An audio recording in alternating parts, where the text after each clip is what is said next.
Guys, आज की इस वीडियो में मैं आपको हेल्पिंग वर्ब, जिन्हें हम ऑक्सिलरी वर्ब भी कहते हैं, उसके बारे में बहुत ही डिटेल में बताने वाली हूँ।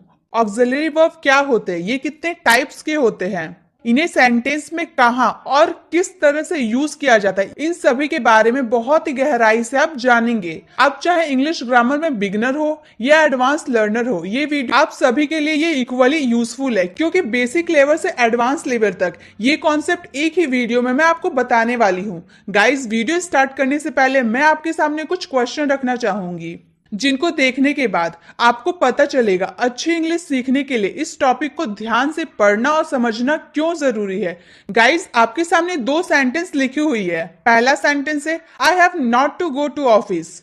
दूसरा सेंटेंस है I do not have to go to office. इन दोनों के मीनिंग में क्या डिफरेंस है? दूसरा क्वेश्चन है हमारा आई have had my breakfast. I had my breakfast. यहाँ पे हम लोगों ने हैव हैड का यूज एक साथ किया है और सेकेंड सेंटेंस में हैड का यूज हम लोगों ने लगातार किया है।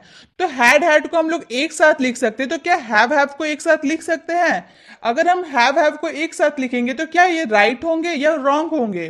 Like example, I have my breakfast. क्या ये सेंटेंस सही है या गलत है?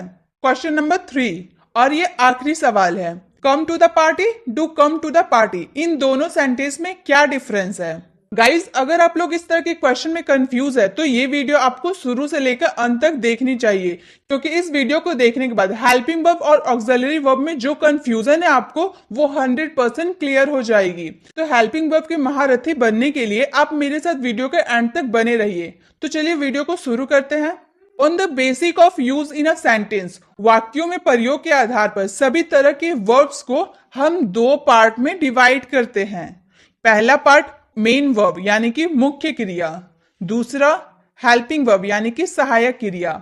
मेन वर्ब मुख्य क्रिया को हम प्रिंसिपल वर्ब या फुल वर्ब भी कहते हैं और हेल्पिंग वर्ब को हम ऑक्सिलरी वर्ब या सपोर्टिंग वर्ब भी कहते हैं। ऑक्सिलरी मतलब क्या होता है? हेल्पर या सपोर्टर, जिसे हम हिंदी में मददगार या सहायक कहते हैं। तो ये ऑक्सिलरी वर्ब को हम कहते क्या है? तो ऑक्सिलरी वर्ब वे होते हैं जो किसी भी सेंटेंस के मेन वर्ब की हेल्प करते हैं। अब ये मेन वर्ब क्या होते हैं उसे भी समझना पड़ेगा। The verb which is of main importance in the sentence is called main verb. मतलब वैसे वर्ब जो किसी सेंटेंस में मेन इंपॉर्टेंट रखता है उसे हम मेन वर्ब कहते हैं। और हेल्पिंग वर्ब क्या होते हैं? The verb which help the main verb to form tenses, voice, mood, negative sentences और question etc is called helping verb और एन ऑक्सिलरी वर्ब। मतलब वैसे वर्ब जो किसी सेंटेंस में मेन वर्ब की हेल्प करता है, टेंसेस बनाने में, वॉइस चेंज करने में, किसी सेंटेंस के मूड को दिखाने में, नेगेटिव सेंटेंस और क्वेश्चन पूछने में मदद करता है, उसे ही हम हेल्पिंग वर्ब या भी ऑक्सिलरी वर्ब भी कहते हैं। जैसे एग्जांपल है Arijit is singing. Arijit is singing, तो यहाँ जो इज है ना हम लोग का, ये हम लोग का हेल्पिंग वर्ब है और ये जो सिंगिंग है ना, ये हम लोग का मेन वर्ब है। इज हम लोग का हेल्पिंग वर्ब है और मेन वर्ब क्या है? सिंगिंग। ये जो हेल्पिंग वर्ब है ना, वो मेन वर्ब की मदद करते हैं प्रेजेंट टेंस को शो करने के लिए। जैसे सेकंड एग्जांपल है अरिजीत वाज सिंगिंग। यहां पर हम लोग का जो वॉज है ये हम लोग का हेल्पिंग वर्ब हो जाएगा और जो सिंगिंग है वो हम लोग का मेन वर्ब हो जाएगा। इसमें भी जो हेल्पिंग वर्ब है वो मेन वर्ब की हेल्प कर रहा है पास्ट टेंस को शो करने के लिए। हम लोगों ने वॉज का यूज किया, मतलब अरिजीत वॉज सिंगिंग, अरिजीत गाना गा रहा था, तो वॉज हम लोग का पास्ट हो गया। तो ये जो हेल्पिंग वर्ब है ना, मेन वर्ब की मदद करते हैं पास्ट टेंस को शो करने के लिए। अब जो वॉइस चेंज करते हैं ना, जैसे कि अगर मैं एग्जांपल दूं, ही क्लोज द डोर, ये एक्टिव वॉइस है। जब इसे पैसिव वॉइस में करेंगे तो कैसे बोलेंगे? The door was closed by him. तो यहाँ जो वॉज है ना, ये हो गया हम लोग का हेल्पिंग वर्ब और ये जो क्लोज्ड है ना, ये हो गया हम लोग का मेन वर्ब। तो हेल्पिंग वर्ब मेन वर्ब का हेल्प किया है पैसिव वॉइस को चेंज करने के लिए। अगर हम सब्जेक्ट की मूड की बात करें तो हम क्वेश्चन करेंगे इट मे रेन टूडे।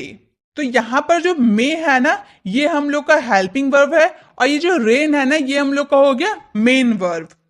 तो यहां पर हेल्पिंग वर्ब मेन वर्ब की मदद किया है मूड को शो करने के लिए, यानी कि संभावना को बताने के लिए कि आज बारिश होने की संभावना है।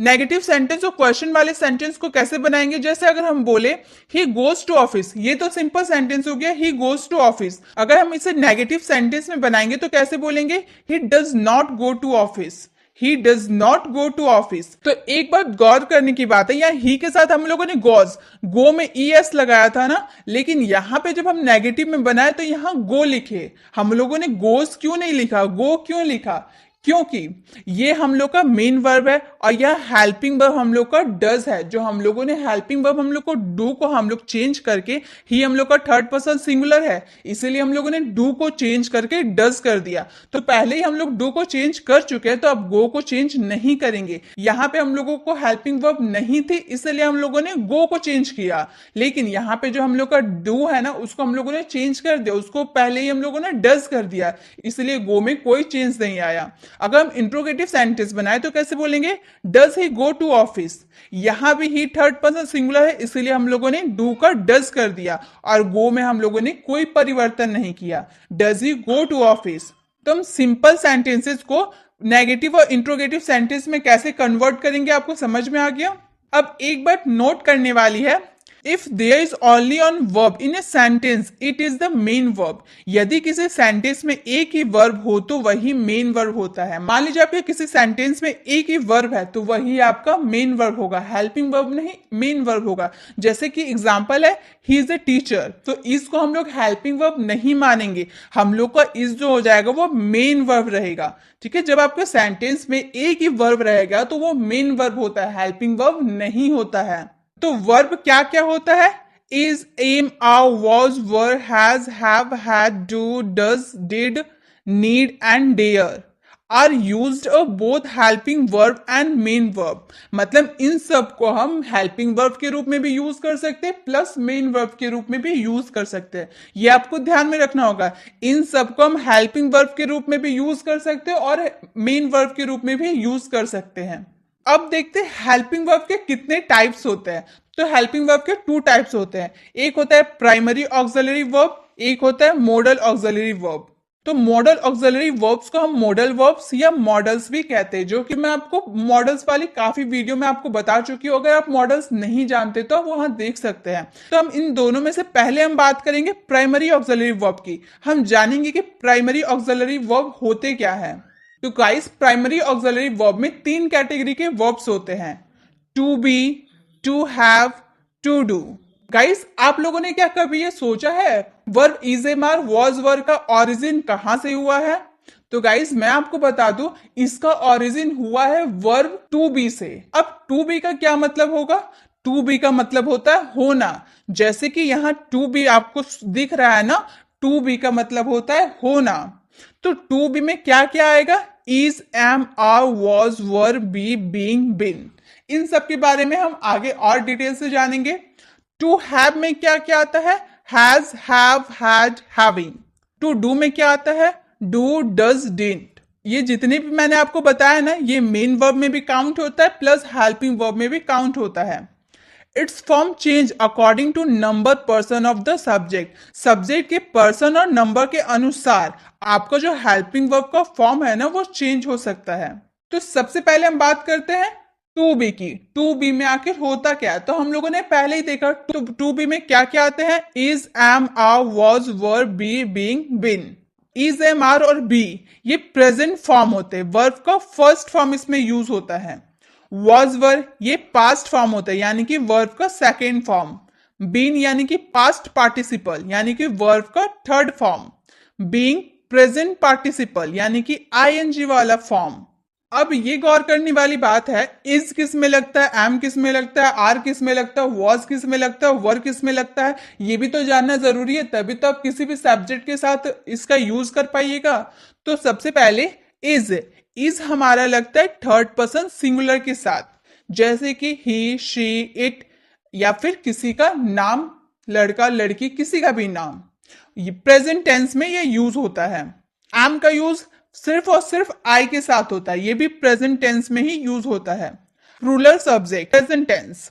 वॉज का यूज हम सिंगुलर सब्जेक्ट पास्ट टेंस में करते हैं, वर का यूज हम प्लूरल सब्जेक्ट पास्ट टेंस के रूप में करते हैं। अब टू बी को हम दो तरीके से सीखेंगे, as a main verb, as a auxiliary verb. दोनों तरीके से हम टू बी का यूज को सीखेंगे। तो सबसे पहले हम सीखते हैं एज अ मैन वर्ब के रूप में। To be as a main verb, use number 1, it connects the subject of its complement. यह सब्जेक्ट को उसके पूरक यानी कि कॉम्प्लीमेंट से जोड़ता है। My father is a businessman, आप अक्सर यूज करते हैं ना, my father is a businessman, my mother is a housewife. तो ये जो हम लोग का इज आ रहा है ना, ये हम लोग का हो गया मेन वर्ब। यहाँ पर और हम लोग का मेन वर्ब नहीं है। अगर दूसरा मेन वर्ब होता तो हम इसे हेल्पिंग वर्ब में काउंट करते, लेकिन यहाँ पर मेन वर्ब दूसरा नहीं है, इसलिए हम लोगों ने इसको मेन वर्ब में काउंट किया है।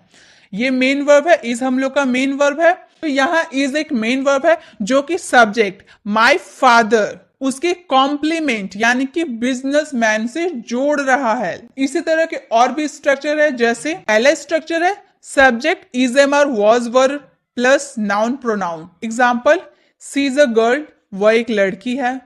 सी इज अ गर्ल, वह एक लड़की है। वी वर क्लासमेट्स, हम सहपाठी है। जैसे कि हम लोगों ने देखा, इज हम लोग का हो जाएगा मेन वर्ब जो कि सब्जेक्ट यानी कि सी को गर्ल यानी कि उसके कॉम्प्लीमेंट से जोड़े रखता है। सेकेंड स्ट्रक्चर है W H words plus is am are was were plus subject. Example, who are you, तुम कौन हो। व्हाट इज दिस, यह क्या है। Third number structure subject is am are was were plus adjective. I am ready, मैं तैयार हूं। He was happy. Fourth number structure, there plus is MR was were plus subject. Example, there was a cow grazing here. यहाँ एक गाय चर रही थी।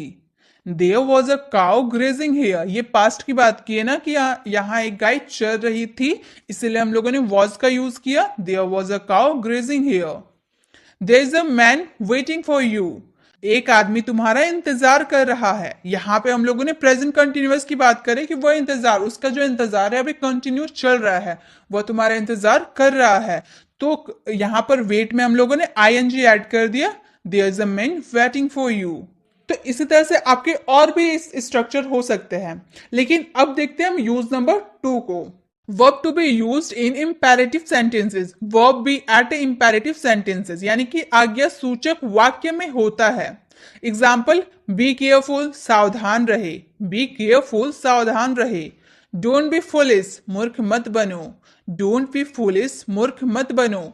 Be a good man, अच्छे आदमी बनो। बी अ गुड मैन, अच्छे आदमी बनो। Were is used in some conditional sentences, were का प्रयोग कुछ कंडीशनल सेंटेंसेस में होता है। Example, if I were a king, अगर मैं राजा होता। If I were a king, अगर मैं राजा होता। If I were A bird, अगर मैं पक्षी होता।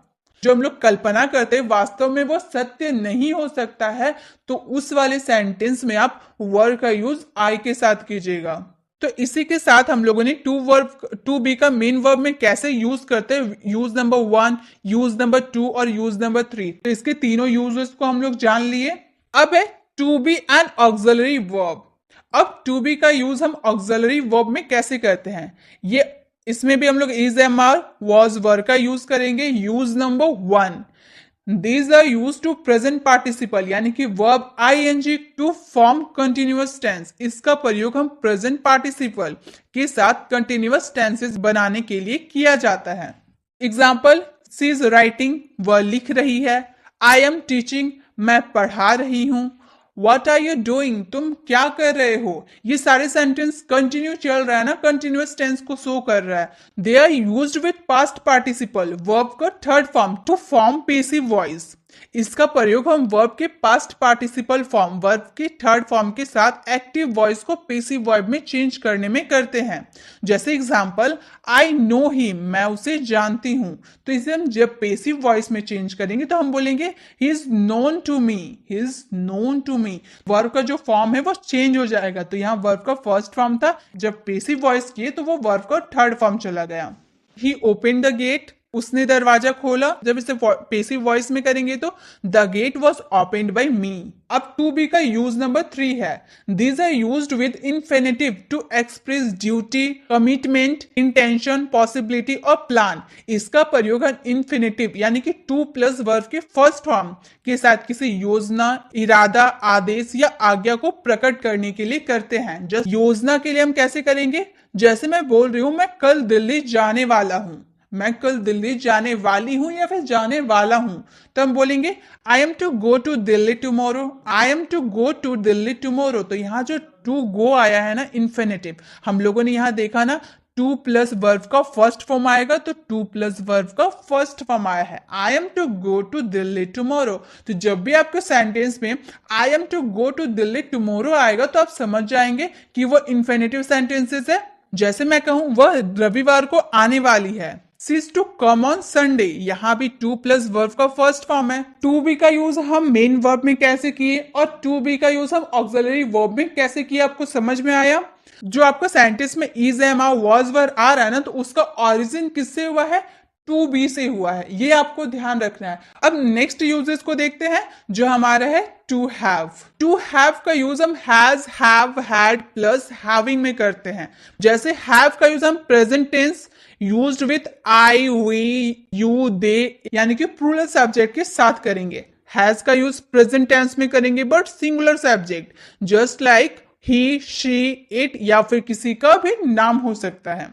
हैड का यूज हम past tense used with all number and person, हम हैड का यूज पास्ट टेंस के लिए करते हैं और ये हम सभी के साथ, सारे सब्जेक्ट के साथ कर सकते हैं। तो टू हैव में भी हम दो चीज को जानेंगे, as a main verb, as a helping verb. Main verb और हेल्पिंग वर्ब को जानने से पहले आपको ये बात याद रखनी होगी, सेकेंड और थर्ड फॉर्म ऑफ हैव का सेकेंड और थर्ड फॉर्म हैड ही होता है। हैव का जो सेकेंड और थर्ड फॉर्म होता है वो हैड ही होता है। पांचों फॉर्म क्या होता है, have, had, had, having, has.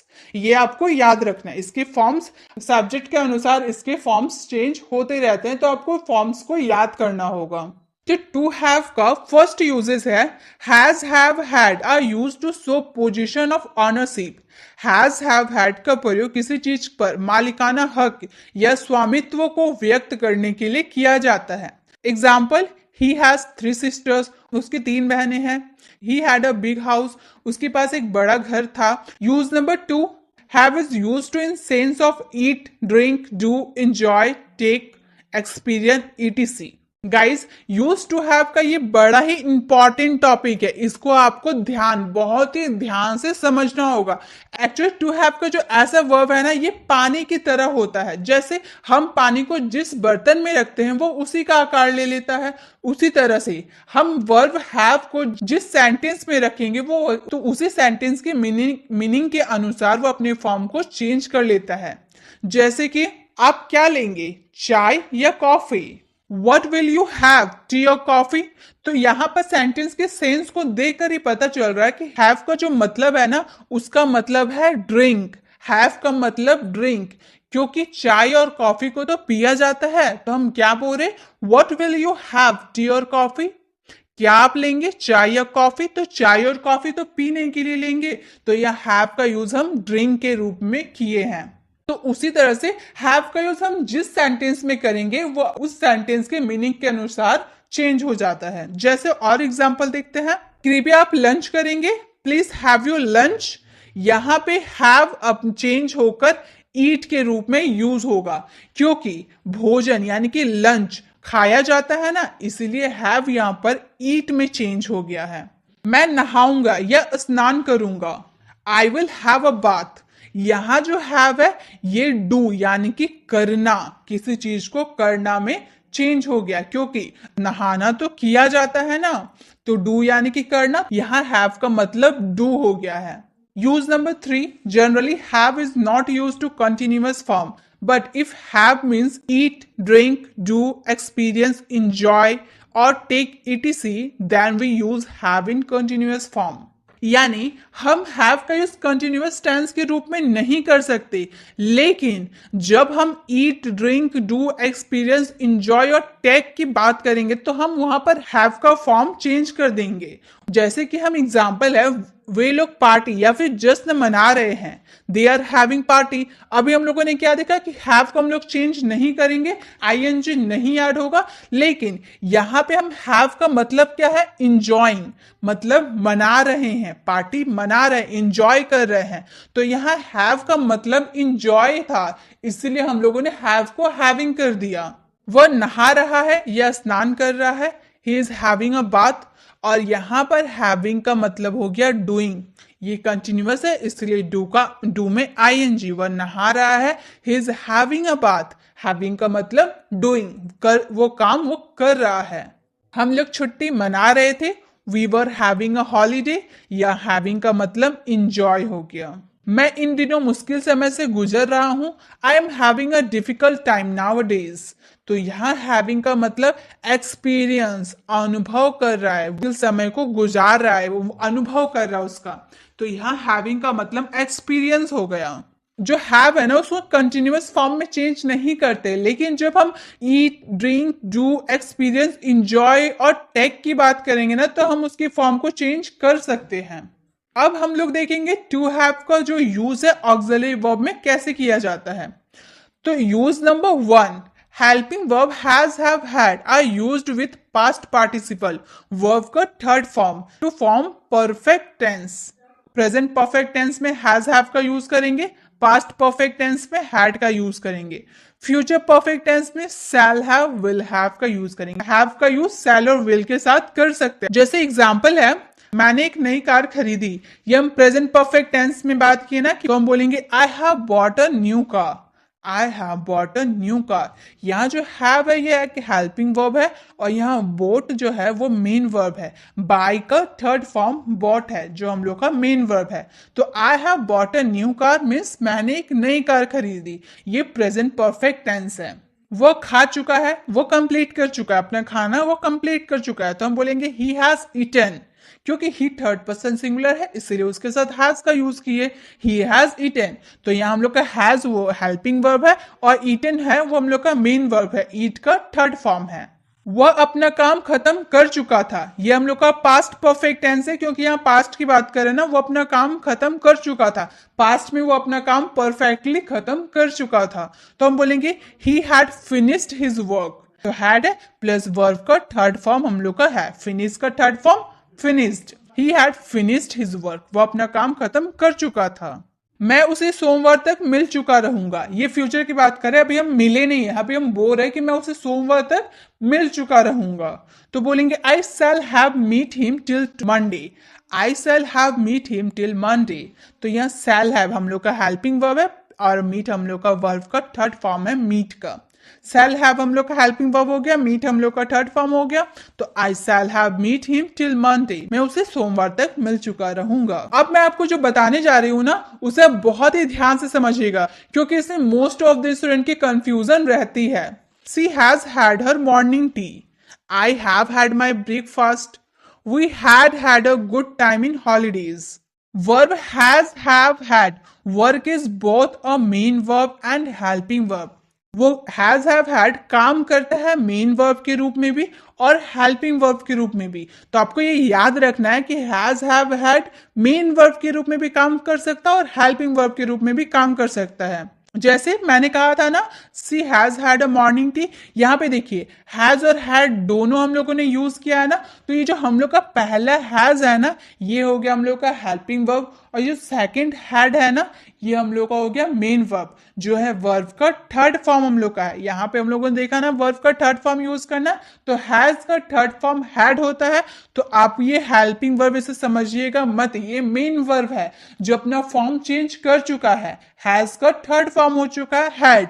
तो हैज हम लोग का हेल्पिंग वर्ब हो गया और हैड हम लोग का मेन वर्ब हो गया। आई हैव हैड माई ब्रेकफास्ट, यहाँ हैव हम लोग का हेल्पिंग वर्ब हो गया और हैड हम लोग का मेन वर्ब हो गया। अगर मैं बोलूं we had a good time in holiday, अब यहां देखिए हैड दोनों एक साथ आ गया है। तो गाइस यहां हम लोगों ने पास्ट की बात की ना, तो हैड हम लोग का हेल्पिंग वर्ब है और ये हैड हम लोग का मेन वर्ब है। क्लियर। हेल्पिंग हम लोग का हैज हैव हैड तो रहता है, लेकिन उसके अलावा हैड जो हम लोग का है ना वो मेन वर्ब में भी रहता है। जैसे मैं बोलूं मैंने अपना नाश्ता कर लिया, तो मैं बोलूंगी I have eaten my breakfast. I have eaten my breakfast. तो यह हैव जो हम लोग का वो हेल्पिंग वर्ब है और ईटन हम लोग का मेन वर्ब है। अब ईट हम लोग का मेन वर्ब था इसीलिए उसका थर्ड फॉर्म ईटन कर दिए। अब हैव अगर हम लोग का मेन वर्ब रहता तो उसे वर्ब का थर्ड फॉर्म कर देते हैड। हैव को चेंज करके हैड करते हैं। मैंने नाश्ता कर लिया है, I have eaten my breakfast. ये हम लोगों ने पहले देखा, I have eaten my breakfast. Have हम लोग का हेल्पिंग वर्ब था और ईटन हम लोग का मेन वर्ब था, जो ईट वर्ब का थर्ड फॉर्म ईटेन बन गया। उसी तरह से आई हैव हैड माई ब्रेकफास्ट, तो हैव हम लोग का हेल्पिंग वर्ब है और जो हैड है ना ये हैव का थर्ड फॉर्म हैड है, ये हम लोग का मेन वर्ब है। इसे आप हेल्पिंग वर्ब बिल्कुल मत समझिएगा, ये हम लोग का मेन वर्ब है। She has had her morning tea, उसने अपनी सुबह की चाय पी ली है। उसी तरह से हम ये भी बोल सकते हैं ना, she has taken her morning tea, उसने अपनी चाय सुबह की पी ली है। We had a good time in holiday, हमने छुट्टियों में अच्छा समय बिताया यानी अनुभव किया था। We had experienced a good time in the holiday, मतलब दोनों सेंटेंस बोल सकते हैं, लेकिन बाई चांस आपको ये सेंटेंस कहीं आपको दिख गया तो आप ये कंफ्यूज मत होइएगा कि हैड दो बार यूज कैसे हो गया, तो आपकी कंफ्यूजन दूर हो जाए इसलिए मैं बता रही हूँ। एक हैड जो हम लोग का पहला ये हेल्पिंग वर्ब है और दूसरा जो हैड हम लोग का है वो एक मैन वर्ब है, जो हैज का थर्ड फॉर्म हैड है। तो गाइस अब मैंने आपको हैड तो बता दिया, तो आपके दिमाग में तो ये भी चल रहा होगा जब हैड को एक साथ लिख सकते हैं तो क्या हैव को एक साथ लिख सकते हैं, हैज को एक साथ लिख सकते हैं? तो गाइस बिल्कुल नहीं, हैज एक साथ नहीं हो सकता, क्योंकि हैज हम लोगों ने पहला यहां पर हैज हम लोग लगा सकते हैं, लेकिन यहां दूसरे में हैज नहीं लगा सकते, क्योंकि दूसरे में तो हम लोग को वर्ब का थर्ड फॉर्म यूज करना है, तो हैज का तो थर्ड फॉर्म हैड हो जाता है। इसीलिए यह ना हैज यूज होगा ना हैव यूज होगा, बल्कि हैड यूज होगा, क्योंकि वर्ब का थर्ड फॉर्म लगता है। यहां पे आप कुछ भी यूज कीजिए, हैज हैव हैड कुछ भी हेल्पिंग वर्ब यूज कीजिए अपने सब्जेक्ट और टेंस के अनुसार, बट यहां जो आप मेन वर्ब यूज कर रहे हैं वहां पे आपको हैड यूज करना है, क्योंकि आपको वर्ब का थर्ड फॉर्म यूज करना है। तो क्लियर, आपको अब ये कंफ्यूजन नहीं होगी कि हैड दो बार क्यों यूज किया और हैव को यूज क्यों नहीं कर सकते, इसमें आपको कंफ्यूज नहीं होना है। अब use number 2, has been, have been and had been are used in the formation of perfect continuous tense and also in formation of passive voice। जैसे मैं कहूं वह 2 घंटे से काम कर रही है, मतलब कंटिन्यू चल रहा है, तो हम बोलेंगे she has been working for 2 hours। सी हम लोग का थर्ड पर्सन सिंगुलर था इसलिए हैज हम लोग यूज किए, और हम लोग को बीन यूज करना था इसलिए हम लोगों ने बीन यूज किया। She has been working for 2 hours, हम लोगों ने वर्किंग में आईएनजी से यूज किया क्योंकि ये काम कंटिन्यू चल रहा है। अगर मैं बोलूँ वह 2 घंटे से काम कर रही थी तो बोलेंगे she had been working for 2 hours, क्योंकि वह पास्ट की बात की इसलिए हैज हम लोग का हैड में चेंज हो गया, she had been working for 2 hours. अब एक्टिव वॉइस को पैसिव वॉइस में कैसे कन्वर्ट करें? एक्टिव वॉइस जैसे मैं बोलूं she has finished the work, उसने अपना काम खत्म कर लिया है, इसे पैसिव वॉइस में कैसे बोलेंगे? The work has been finished by her, उस काम उसके द्वारा खत्म किया जा चुका है। Has been, have been, had been plus verb में आईएनजी, ये हम लोग का परफेक्ट कंटिन्यूअस टेंस है। Has been, have been, had been plus verb का थर्ड फॉर्म, ये पैसिव वॉइस है। तो जब भी आपके सेंटेंस में subject plus has been, have been, had been या वर्ब में आईएनजी कोई आया सेंटेंस, तो आप समझ जाइएगा कि वो परफेक्ट कंटिन्यूअस टेंस का सेंटेंस है। लेकिन अगर आपके सेंटेंस में has been, have been, had been या फिर उसके साथ वर्ब का थर्ड फॉर्म रहे तो आप तुरंत समझ जाइएगा कि वो पैसिव वॉइस है। ठीक है, तो आपको परफेक्ट कंटिन्यूअस टेंस और पैसिव वॉइस को कैसे पहचानना है आपको समझ में आ गया। नेक्स्ट यूज है has, have, had are used with infinitive to indicate obligation, urgency और फोर्स कंपल्सन ऑफ डूइंग। इसका स्ट्रक्चर है has, have, had plus infinitive, यानी कि 2 प्लस वर्ब का फर्स्ट फॉर्म। जैसे मैं कहूं मुझे कल आगरा जाना है, यह अनिवार्य है कि मुझे कल आगरा जाना ही है, तो हम बोलेंगे I have to go to Agra tomorrow, I have to go to Agra tomorrow. यहाँ हम लोगों ने सब्जेक्ट के साथ हैव का यूज किया, टू प्लस वर्ब का फर्स्ट फॉर्म इन्फिनेटिव वर्ब्स में था, इसलिए टू प्लस वर्ब का first form I have to go to Agra tomorrow. उसे यह काम आज पूरा करना, ये अनिवार्य है कि उसे यह काम पूरा करना है, तो बोलेंगे he has complete this work today, he has to complete this work today. मुझे ऑफिस जाना है, I have to go to office.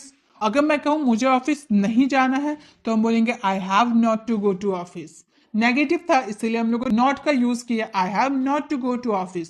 मुझे ऑफिस नहीं जाना पड़ता है, I do not have to go to office. मुझे ऑफिस नहीं जाना पड़ता है, मतलब घर बैठे ही मेरा काम हो जाता है, तो मुझे ऑफिस जाना नहीं पड़ता है, तो बोलेंगे I do not have to go to office. अब बात करते हैं to do. Do, does, did, done, doing, इसका यूज करेंगे। डू डज का यूज हम प्रेजेंट टेंस में, डज का यूज हम थर्ड पर्सन सिंगुलर नंबर यानी कि ही, शी, इट या फिर किसी के नाम। डू का यूज हम आई, वी, यू, दे के साथ करते हैं। डिड का यूज हम पास्ट टेंस के लिए करेंगे, used with all person of number, subject के नंबर ऑफ पर्सन के साथ करेंगे। डू का भी यूज हम मेन वर्ब में और हेल्पिंग वर्ब के रूप में भी करेंगे। तो मेन वर्ब को जानने से पहले हम ये जान ले कि इसके फॉर्म्स क्या होते हैं, do, did, done, doing, does. To do as a main verb, as a main verb do means करना, to perform. Example, I do many works, मैं बहुत से काम करता हूं। आई डू माई वर्क, मैं बहुत से काम करता हूं। ही डज मैनी वर्क्स, वह बहुत से काम करता है। What are you doing now, तुम अभी क्या कर रहे हो। वी डिड मेनी वर्क्स, हम लोगों ने बहुत से काम किए। I have done my work, मैंने अपना काम कर लिया है। अब देखते टू डू का यूज ऑक्सिलरी वर्ब में। Use number 1, do, does, did are use to form negative and interrogative और present indefinite and past indefinite में करते हैं। डू डज का यूज हम नेगेटिव और इंट्रोगेटिव सेंटेंस, प्रेजेंट इंडेफिनिट और पास्ट इंडेफिनिट के सेंटेंसेस में करते हैं। मुझे चॉकलेट पसंद है तो हम सिंपली बोलेंगे आई लाइक चॉकलेट।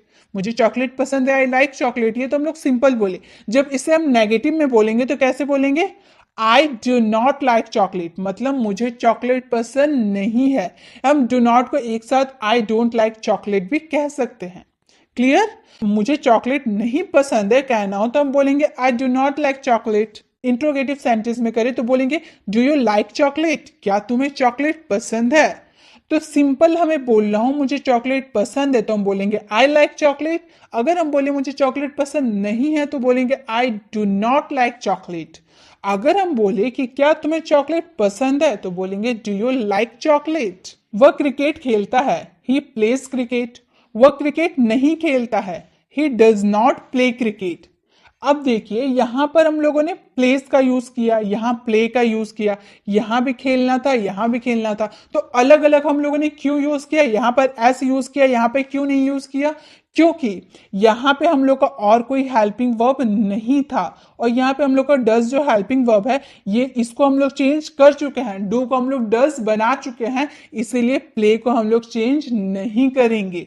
ये ध्यान में रखिएगा, आपने डू को चेंज करके डज कर लिया है, इसलिए प्ले को आप चेंज नहीं करना है, प्ले का फर्स्ट फॉर्म ही प्ले रखना है। बोलो क्या वह क्रिकेट खेलता है तो बोलूंगी डज ही प्ले क्रिकेट, क्योंकि ही तो थर्ड पर्सन सिंगुलर है इसलिए उसके साथ डज यूज हुआ। डज ही प्ले क्रिकेट, क्या वह क्रिकेट खेलता है।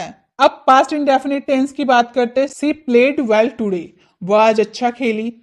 सी did not play well today, वह आज अच्छा नहीं खेली। Did she play well today, क्या उसने आज अच्छा खेला। एक सेंटेंस में हेल्पिंग वर्ब और मेन वर्ब दोनों ही जगहों पर एक साथ वर्ब डू का प्रयोग हो सकता है। जैसे मैं कहूं आई डू दिस वर्क, मैं यह काम करता हूं। अगर मैं बोलूं आई do not do this work, यहाँ पे डू का यूज हेल्पिंग वर्ब में भी हुआ है, डू का यूज मेन वर्ब में भी हुआ है। मैंने यही तो आपको बताया था कि हेल्पिंग वर्ब और मेन वर्ब के रूप में वर्ब डू का प्रयोग हो सकता है। तो डू का प्रयोग एक बार हम लोगों ने हेल्पिंग वर्ब में किया, एक बार हम लोगों ने मेन वर्ब में किया। मैं यह काम नहीं कर सकता हूं, आई do not do this work. What do you do, क्या तुम करते हो। यहां भी डू का यूज एक बार हेल्पिंग वर्ब में और एक बार मेन वर्ब के रूप में भी हुआ है। वह क्या करता है, यहां भी डू है लेकिन यहां सब्जेक्ट के अनुसार यह अपना फॉर्म चेंज किया है, डू को डज हुआ है। व्हाट डिड ही डू, उसने क्या किया, यहाँ भी पास्ट था इसीलिए डू डिड में बदल गया। व्हाट डिड ही डू, तो यहाँ जब भी आपके हेल्पिंग वर्ब मेन वर्ब दोनों जगह डू हो तो आपको कंफ्यूज नहीं होना है, डू एक साथ हो सकता है।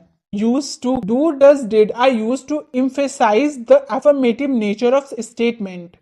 These are used to make emphatic sentences, यानी कि जोरदार वाक्य। अब जोरदार वाक्य क्या होता है, जैसे मैं कहूं आई गो देयर, मैं वहां जाता हूं, ये तो हम लोग का सिंपल सेंटेंस था, आई गो देयर मैं वहां जाता हूं। लेकिन मैं कहूं मैं वहां जाता तो हूं, अक्सर हम बोलते हैं ना मैं वो करता तो हूं, मैं वहां जाता तो हूं, मैं वो खाता तो हूं, तो जोर देकर हम बोल रहे हैं ना सेंटेंस में मैं वहां जाता तो हूं, तो जोरदार वाक्य को ही हम एम्फैटिक सेंटेंसेस कहते हैं। तो हम क्या बोलेंगे, आई डू गो देयर, यहां सिंपल में हम लोग आई गो देयर बोले मैं वहां जाता हूं, लेकिन अगर हम जोर देकर बोले मैं वहां जाता तो हूं तो बोलेंगे I do go there, I do go there. वह स्कूल जाता तो है, he does go to school, he does go to school, ये है इम्फेटिक सेंटेंस। जब आपके सेंटेंस को जोड़ देकर कोई काम करना हो तब आप उसमें डू का यूज कर सकते हैं। अब आता है use number 3, do does and did are use to form question tag. जैसे तुम चाय पीते हो ना, यू टेक या फिर drink tea, don't you. Last में जो ये डोंट टू यू लगा है ना, इसमें ना लगा है ना, यही एक क्वेश्चन टैग। एक बात आप ध्यान में रखिएगा, if the sentence is affirmative then its question tag will be negative. अगर हमारा सेंटेंस अफर्मेटिव यानी कि पॉजिटिव है तो उसका क्वेश्चन टैग नेगेटिव होगा। ठीक है, अब जैसे कि मैंने एग्जांपल दिया तुम चाय पीते हो ना, ये हम लोग का नेगेटिव सेंटेंस नहीं, एफर्मेटिव सेंटेंस है, क्योंकि यहाँ नहीं चाय पीते हो ना ये नहीं बोल रहे, तुम चाय पीते हो ना बोल रहे, तो यहाँ पे हम लोग का लास्ट में नेगेटिव आ गया, डोंट यू आ गया। नेक्स्ट जो है, if the sentence is negative then its question tag will be affirmative, positive. अगर हमारा सेंटेंस नेगेटिव रहा तो हमारा जो क्वेश्चन टैग होगा वो अफर्मेटिव यानी कि पॉजिटिव होगा। जैसे तुम चाय नहीं पीते हो ना तो बोलेंगे यू डोंट टेक या फिर ड्रिंक टी, डू यू। यहाँ पे देखिए हम लोग का डोंट यू नहीं आया, डू यू पॉजिटिव आया। तो जब भी आपका सेंटेंस अफर्मेटिव रहा तो उसका जो क्वेश्चन टैग निकलेगा वो नेगेटिव में निकलेगा। अगर आपका सेंटेंस नेगेटिव रहा तो आपका क्वेश्चन टैग पॉजिटिव निकलेगा, ये आपको याद रखना है।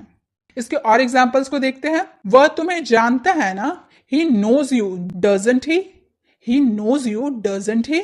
वह स्कूल नहीं जाता है ना, he doesn't to go to school does he, he doesn't go to school does he.